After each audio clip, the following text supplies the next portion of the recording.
La oposición es la suerte que le toca a todos aquellos a quienes emplea Dios para que prediquen verdades aplicables, especialmente a su época. Había una verdad presente o de actualidad en los días de Lutero, una verdad que en aquel tiempo revestía especial importancia. Y así hay ahora una verdad de actualidad para la iglesia en nuestros días. Porque el Señor es el Espíritu.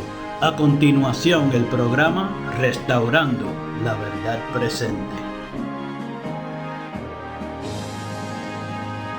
Muy buenos días, mis queridos hermanos, y bienvenidos a su programa radial Restaurando la Verdad Presente. Les habla para ustedes en esta hermosa mañana Jeffrey Mercado. Y hoy tenemos un tema súper importante preparado para ustedes. El tema de esta mañana lleva por título ¿Quién fue Melquisedec? Y hoy vamos a tener la primera parte. Este programa continúa la próxima semana. Ahora, les quiero pedir, mis queridos hermanos, que pongan especial atención a la programación de hoy, siendo que este domingo pasado tuve un encuentro muy cercano con la apostasía fanática. Por lo tanto, anote los versículos, las citas que va a haber en el programa de hoy, porque esto está corriendo entre los trinitarios fanáticos y están literalmente echando la verdad de Dios por tierra. Ponga especial atención. Antes de entrar en este tema, como de costumbre, vamos a pasar al trono de la gracia para comenzar este tema con la autoridad del cielo. Así que, mis queridos hermanos, en estos momentos oramos. Amante Dios y Padre eterno, nuevamente alabamos y exaltamos tu santo y bendito nombre. Venimos delante de tu divina presencia, agradeciéndote especialmente por la temática de hoy. Padre, tú sabes las locuras que se están enseñando hoy día cuando presentan al pueblo supuestas evidencias que solo fomentan las mentiras de Roma y destruyen el contexto de la verdad del santuario. Se engañan en las mentiras fantásticas para que los demás piensen que están en la verdad, mientras te ultrajan, Padre Santo, echando tu verdad por tierra y menospreciando tu santa palabra. Ve y juzga, Padre Santo, lo que están haciendo, supuestamente en tu nombre, mientras obran como el enemigo, utilizando la mentira, el engaño y la manipulación. Disipa sus fábulas con tu poderosa verdad. Permite que los que vean la programación de hoy puedan entender que Melquisedec fue realmente un ser humano, que era un tipo de Cristo, que puedan ajustarse a tu santa palabra y no al revés. En el nombre de Jesús te pedimos todas estas cosas. Amén. Gracias, Padre. Bien, mis queridos hermanos, reciban todos un caluroso saludo y ahora sí podemos entrar en tema. Los versículos de introducción en esta mañana los podemos encontrar en Génesis, el capítulo 14, los versículos 18 al 20, donde allí dice la santa palabra de Dios. Entonces Melquisedec, rey de Salem, sacerdote del Dios Altísimo, sacó pan y vino. Versículo 19, y le bendijo, diciendo: bendito sea Abraham, del Dios Altísimo, creador de los cielos y de la tierra. Versículo 20. Y bendito sea el Dios Altísimo, que entregó tus enemigos en tu mano, y le dio a Abraham los diezmos de todo.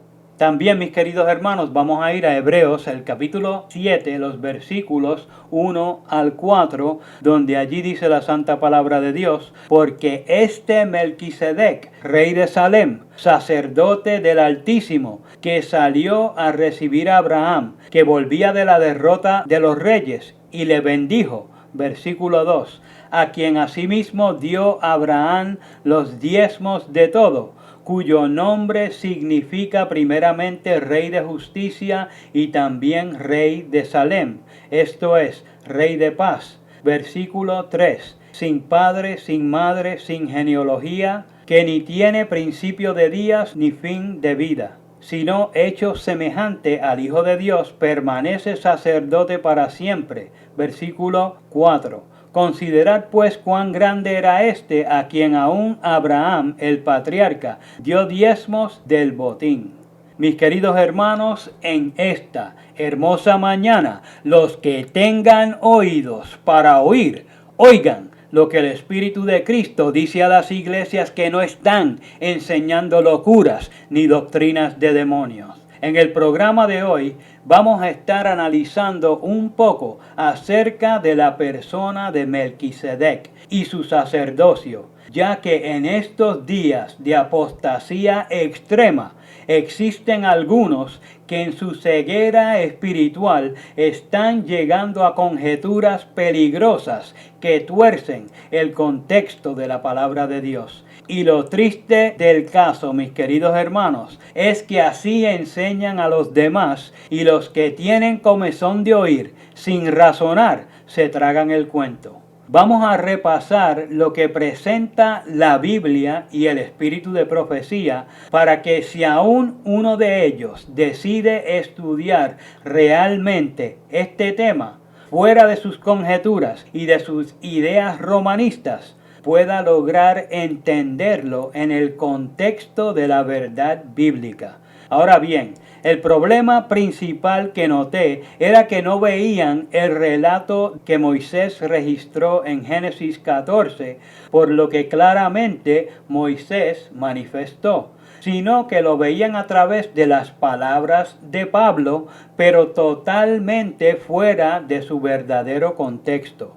El apóstol Pedro, advirtiendo a la iglesia, nos dice en 2 de Pedro capítulo 3, versículos 15 y 16, tengan en cuenta pues que la paciencia del Señor es para salvación, como también nuestro amado hermano Pablo les ha escrito, de acuerdo a la sabiduría que le ha sido concedida. Versículo 16. Como también en todas sus epístolas él habla de estas cosas, entre las cuales hay algunas difíciles de comprender, que los indoctos e inestables tuercen, como también lo hacen con el resto de las escrituras, para su perdición. Mis queridos hermanos, aquí Pedro nos advierte de algo que ha sucedido a menudo en el pueblo cristiano a través del tiempo, pero que ha ido incrementando en estos postreros días. Los que apoyan la mentira de que el Espíritu Santo es un ser aparte del Padre y del Hijo, que es Melquisedec, o sea que le pusieron por fin nombre al desconocido, llegan a esta barrabasada porque toman literalmente lo que presenta Pablo en Hebreos capítulo 7, versículo 3, donde dice, sin padre, sin madre, sin genealogía, que ni tiene principio de días ni fin de vida, sino hecho semejante al Hijo de Dios, permanece sacerdote para siempre. Aquí Pablo está refiriéndose a Melquisedec, el hombre que era sacerdote en el tiempo de Abraham. Pero como dice lo que dice y algunos lo toman literal, llegan a la errada conclusión de que tenía que ser un personaje sobrenatural o un ser divino, porque no tenía padre ni madre, porque no tenía principio de días ni fin de vida. Porque según ellos, todo en la Biblia hay que tomarlo literalmente. Por lo tanto, para ellos, Cristo es una planta de uvas, porque Él dijo que Él era la vid verdadera. Y si tomamos en cuenta sus parábolas, pues tendremos que creerlas literalmente. Y cuando Cristo, hablando de Herodes, dijo que Él era una zorra, como vemos en Lucas 13:32, pues según esta teología fanática, tendríamos que entender que Herodes no era realmente un ser humano, sino que era una zorra. Pero si vemos vemos lo que presenta la Biblia Peshitta, veremos algo muy interesante. Mis queridos hermanos, pongan especial atención a lo que dice aquí la Biblia Peshitta, porque lo presenta en el contexto de lo que Pablo realmente está hablando. En Hebreos capítulo 7, versículo 3 nos dice: sin registro de padre y madre en las genealogías, ni el principio de sus días, ni el fin de su vida, sino que a semejanza del Hijo de Dios, su sacerdocio permanece eternamente. Aquí empezamos a ver lo que Pablo realmente está diciendo, sin entrar en conjeturas. Sí, mis queridos hermanos, sin entrar en conjeturas fantásticas. Eso se lo dejamos a Marvel. Hasta el mismo comentario bíblico adventista los sacaría de dudas en este respecto. En el tomo 7, comentando sobre sin padre y sin madre, nos dice: estas palabras han dado lugar a la especulación de que Melquisedec era un ser sobrenatural, lo cual tendría que haber sido así si en verdad no hubiese tenido padres, ni principio de días ni fin de vida. Esta afirmación puede ser total y literalmente cierta si se aplica a las personas de la deidad. Pausa. Mis queridos hermanos, les quiero recordar que esto lo escribió la Corporación Omega, que es trinitaria. Continúa la cita diciendo: sin embargo, no es necesario llegar a esa conclusión en cuanto a estas palabras. El autor, que es Pablo, sencillamente podría estar diciendo que no había registro de quienes fueron el padre y la madre de Melquisedec. Mis queridos hermanos, esa cita la pueden encontrar en el Comentario Bíblico Adventista, el tomo 7, la página 454. Pero, ¿cómo estar seguro de esto? Bueno, tomando en consideración la persona que escribe, que es Pablo, el tiempo en que escribió y la temática que está presentando, podemos entender lo que el autor realmente quiso decir, y no lo que alguien le quisiera adjudicar o imponerle a sus escritos para beneficiar sus ideas preconcebidas. Primeramente, el que escribe, como dije, es Pablo, y por lo tanto nos regimos por el criterio de Pablo, no por el criterio de la persona que está asumiendo cosas según le han mal enseñado, sino por lo manifestado por Pablo en las Sagradas Escrituras. Pablo no era trinitario y conocía perfectamente lo que atañe a lo que viene diciendo. Pablo está contrastando a los dos sacerdocios, el de Melquisedec con el sacerdocio arónico. ¿Por qué menciona las genealogías? Porque para uno ser parte del sacerdocio arónico tendría que presentar las evidencias de su genealogía, mostrando ser de la tribu de Leví y de la familia de Aarón. No cualquiera era sacerdote. Ese sacerdocio era por linaje, por descendencia o herencia. No tenía que ver si eras bueno o si eras malo. Por eso en las Sagradas Escrituras encontramos registrados numerosos casos de sacerdotes que reflejaban más bien al diablo que al Dios Altísimo del cielo. Pero esos sacerdotes eran legítimos por su genealogía, como los hijos de Elí o Anás y Caifás. Por el otro lado, el sacerdocio de Melquisedec no era un sacerdocio por linaje. Melquisedec fue un hombre que vivió para el tiempo de Abraham, un ser humano, como lo presenta claramente Moisés. Ahora, ¿estaré especulando yo y echando la verdad de Dios por tierra? Pues más o menos en estos momentos alguien va a brincar y decir: no, porque Pablo dijo. Pues vamos a mostrar qué realmente dice la concordancia Strong sobre las palabras que utilizó el apóstol Pablo. Sí, la parte que no te dicen para que te tragues la mentira. Te van a mencionar algunas cosas que menciona la concordancia, pero lo que aclara la situación no te lo cuentan.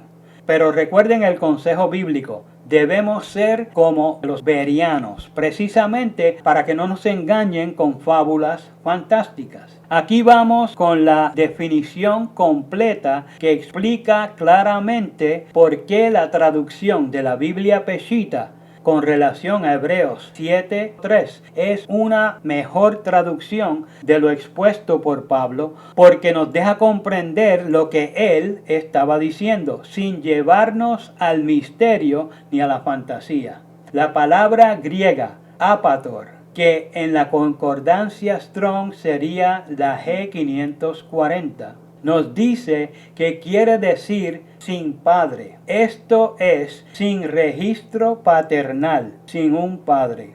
Esa es la definición completa. Esta palabra se usa para seres humanos donde no se conoce quién fue su padre, porque no fue registrado. De ninguna manera se usa para señalar seres que realmente no tienen padres, que vinieron a la existencia sin padres o que siempre fueron sin padres. Esa parte fantasiosa y fanática solo cabe en las cabecitas que por falta de evidencia bíblica inventan estas fábulas para engañar a los demás. De esta manera ultrajando la palabra de Dios y echando todo lo que presenta por tierra. No saben lo serio de su pecado ante los ojos de Dios, pues injurian a Dios mientras descarrían al pueblo que le quiere servir fielmente. Y todo esto no por medio peso, sino porque quieren defender una doctrina extra bíblica ajena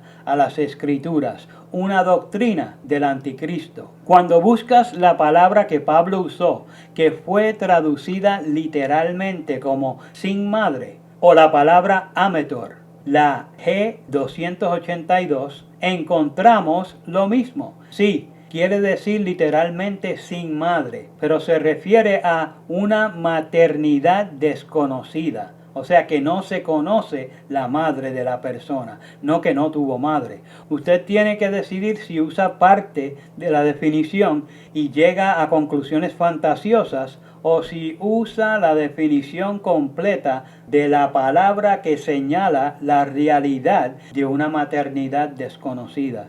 Ahí se acabó el misterio y la duda. Se derrumbó su castillo de naipes, porque la verdad disipa las tinieblas. Ahora vemos que la semilla de la duda y el error fue puesta por el comentario bíblico de los adventistas trinitarios, cuando dice: esta afirmación puede ser total y literalmente cierta si se aplica a las personas de la deidad.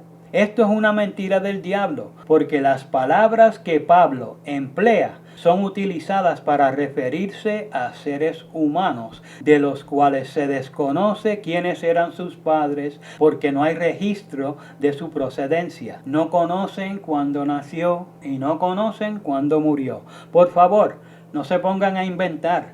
La palabra griega agenealógetos, que fue traducida al español como sin genealogía, es la G35 en la concordancia Strong y quiere decir sin genealogía, no inscrito al nacer. Ahí está la definición completa. No es meramente sin genealogía, quiere decir no inscrito al nacer. Cuando buscamos para que sea el Eterno el que nos dirija en el estudio de la palabra, Él nos guía y nosotros aceptamos lo que Él nos presenta. No tratamos de ajustar la santa palabra a las insensateces que están en nuestra mente. El que estudia la Biblia, tratando siempre de ajustar la Biblia a lo que él cree, siempre será descarriado. Pero con lo que ya hemos investigado podemos ver que el contexto de Pablo se ajusta perfectamente a todo lo demás que ha escrito. Por lo tanto, cuando en Hebreos capítulo 7 versículo 3 dice que ni tiene principio de días ni fin de vida, como expuesto en la Reina Valera, o ni el principio de sus días ni el fin de su vida, como mejor traduce la Peshitta. Vemos que solo está diciendo que no sabían cuándo nació y cuándo murió, sin entrar en lo especulativo o fantasioso. Pues Pablo solo hablaba del hombre que nos menciona Moisés en Génesis 14. En el versículo 18 nos deja saber que era el rey de Salem y sacerdote del Dios Altísimo, o sea que era rey y sacerdote. Ahora, este hecho es negado por los que presentan la mentira de que Melquisedec es el Espíritu Santo, pero este hecho es confirmado por Moisés en las Escrituras. Este hecho es confirmado por Pablo en las Escrituras.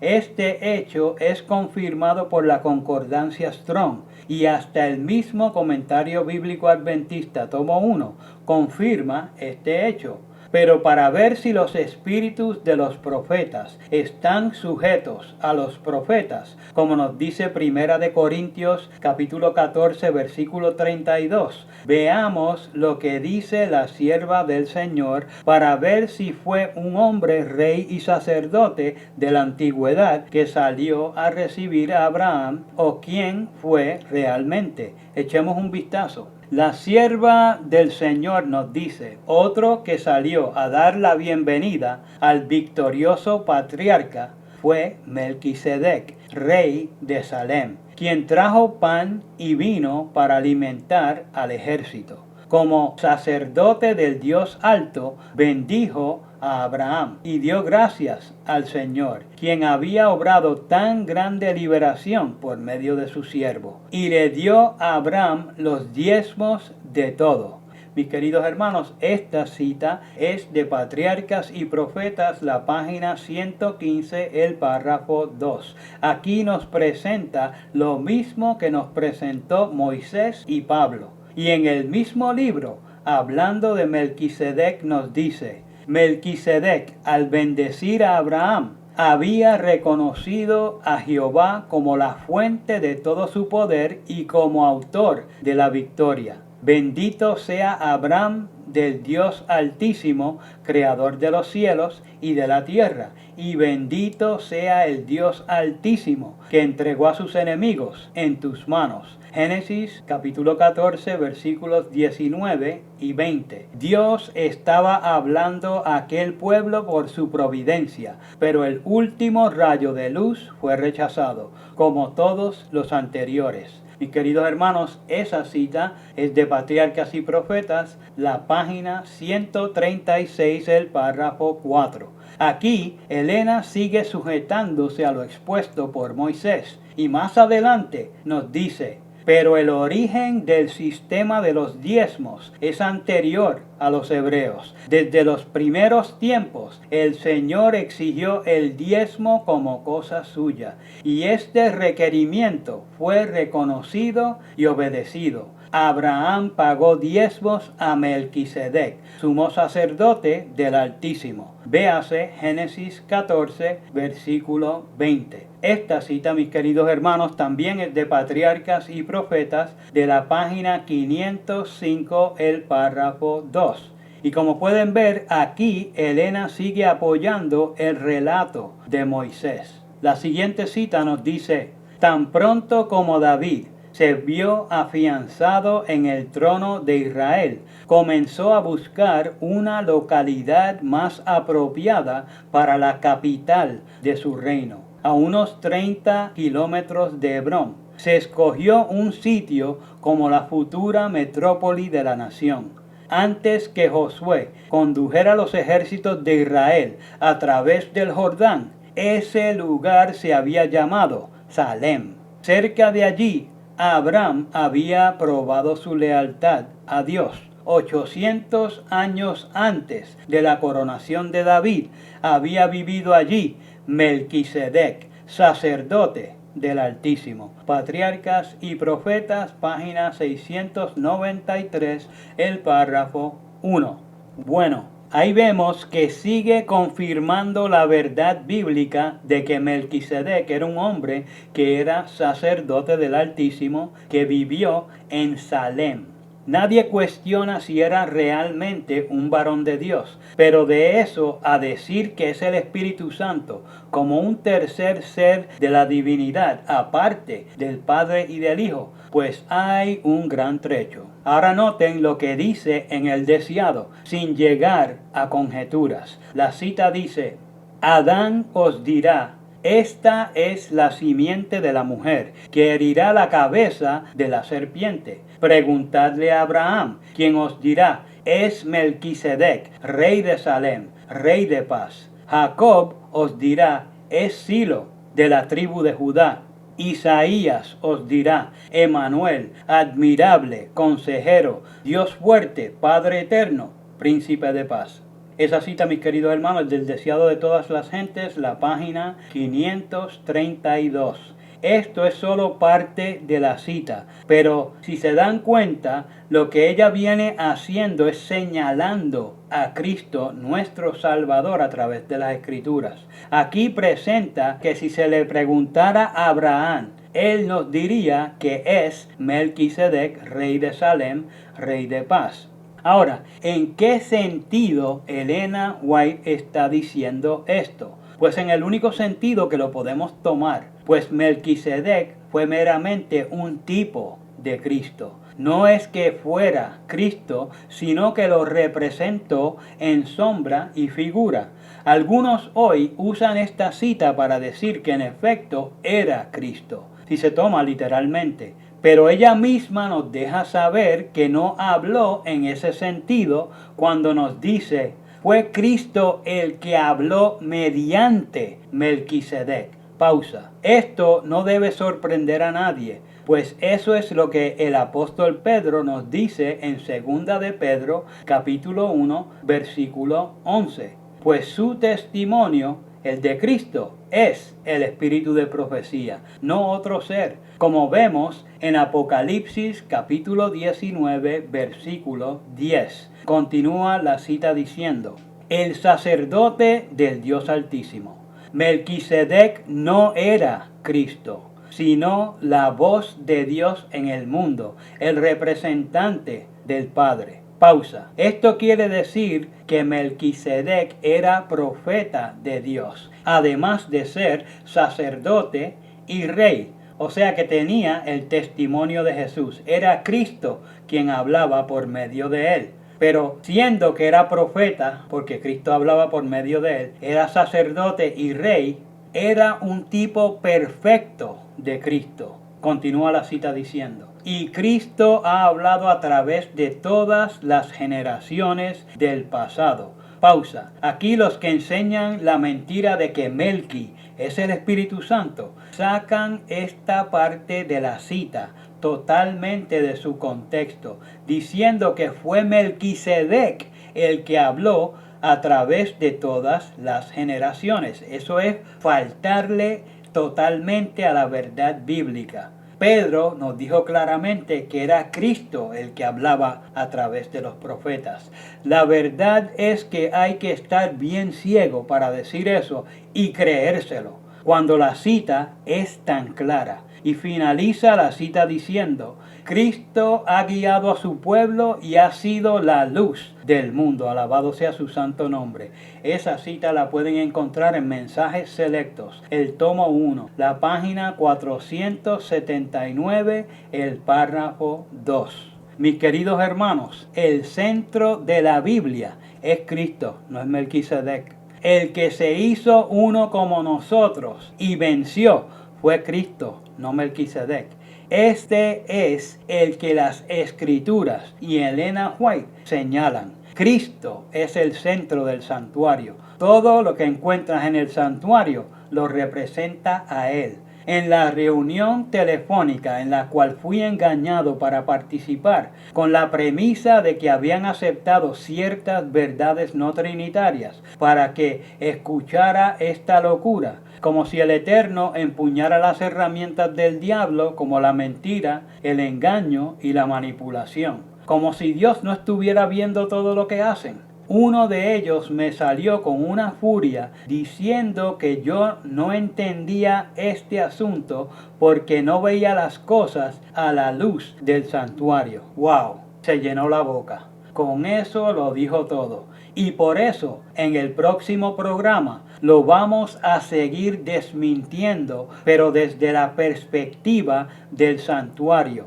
Porque es ahí donde se ve que lo que están presentando es solo una cortina de humo para descarriar, producida por una infernal tea satánica. No comprendieron el propósito de Pablo de contrastar los sacerdocios, así mostrando la idoneidad de Cristo. Se quedaron con dos intercesores, Melquisedec y Cristo, cuando Pablo habla tan claro y nos dice en 1 Timoteo capítulo 2 versículo 5, porque hay un solo Dios y un solo mediador entre Dios y los hombres, Jesucristo hombre. Ahí no menciona a Melquisedec para nada. Aquí Pablo mismo los desmiente, pero ni cuenta se dan. Mis queridos hermanos, hasta aquí el programa de hoy. Les habló para ustedes Jeffrey Mercado. No se pierdan para nada el próximo programa, que va a ser la continuación del tema de hoy. ¿Quién fue Melquisedec? Les habló para ustedes Jeffrey Mercado. Hasta ese próximo programa, que Jehová les bendiga. Para copia del programa de hoy, o si quieren apoyar el programa radial Restaurando la Verdad Presente, favor llamar al 787-238-8859. 787-238-8859. Y recuerden 1 Corintios 8:6. Nosotros empero no tenemos más de un Dios, el Padre, del cual son todas las cosas y nosotros en Él, y un Señor Jesucristo, por el cual son todas las cosas y nosotros por Él. Que el Padre de nuestro Señor Jesucristo les bendiga.